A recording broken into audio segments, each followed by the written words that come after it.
Good afternoon, Scott here, known as Cantaloupe to some online, and I'm bringing another video to you on a subject that's interesting to me. It might be of interest to you or someone you know, and I want to go over something called psy-ops. If you've heard of psy-ops, it's short for psychological operations. It's kind of a catch-all term lately, but historically it's been used by various government agencies in testing and training and in warfare. I just recently made a video about warfare. This isn't connected, but it's something parallel, I guess.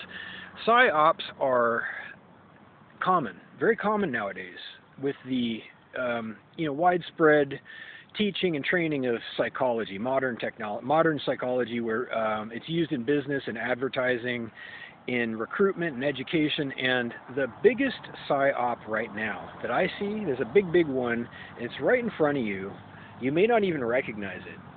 It's an exploit. And it uses a paradox approach where you have a conflict of meaning, a contradiction of terms. Okay, so it turns out when you have a package deal where there's a contradiction, it gives you the opportunity to leverage that contradiction. This is potentially a psy-op, and it has become one. So what am I talking about? I'm talking about how inclusivity has become membership-based in certain communities. Maybe you know exactly what I'm talking about. When something has, for example, a flag, that means it's got a constituency, it's got a membership base. Every single flag in the world that there's ever been represents some kind of organization or population, a citizenry, if you will, where it has a membership. There are people within a boundary who subscribe to the business, the country, or the ideology of that flag, with everyone else being outside that group. And this is interesting. It's interesting because somebody, at some point in history, I believe it was intentional, decided, what if we made a membership group, such as would be represented by a flag, about inclusivity? Do you see the conflict? Do you see the contradiction? There's a contradiction of terms here. So it's exclusive, but it's also inclusive, which means whichever door people sign up at, you've got them over a barrel. You can leverage this to gain support. You can insist upon support, or else they have failed you, whether they're inside or outside. This is very, very interesting, and this is called a psy-op. It's very much rooted in psychology, and it's an exploit.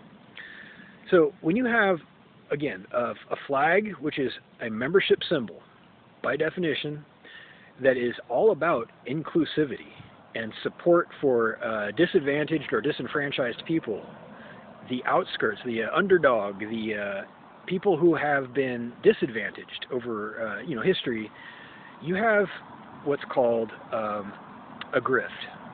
It's called a grift. It's whichever side of it you're on, you can leverage to your advantage. You can say, you owe me support just because, by default, since it is a contradiction, you're going to leave that part out, you are a criminal. You're failing us one way or you're failing us the other way, just by the design of it, just by the operation of it. So my complaint, and if you know what I'm talking about, if you've seen any of such flags that represent inclusivity and advantages for the disadvantaged, so to speak, you know what I'm talking about. Something to think about, where if people have bills to pay, if they have an interest in keeping their jobs, if they have an interest in job security, if they have an interest in gaining political traction or influencing policies and politics, then you might start to understand the value of such a psychological operation. You might understand why it has become so prevalent and has been appearing with increased prevalence in every single public space, in libraries, in churches, in schools, in workplaces, in shopping centers, in advertising. And it's not an accident.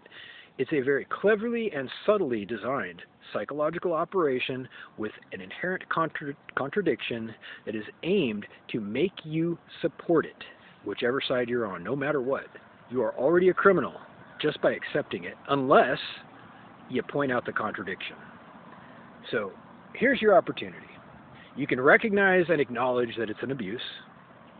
You can say, hey, you know, I stand up for respect, I stand up for freedom of speech, I stand up for personal rights and dignity, I stand up for equal opportunity, but I do not stand up for abuse and expectation of support.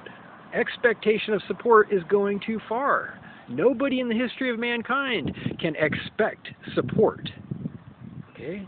It's the expectation that would be a problem. Without that contradiction, without that abuse, you got nothing.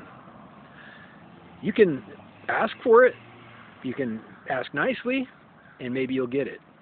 Beyond that, you can only get the basic human rights that every single human being is entitled to. Nothing else, nothing more. Reach out if you like with questions down below. Thank you.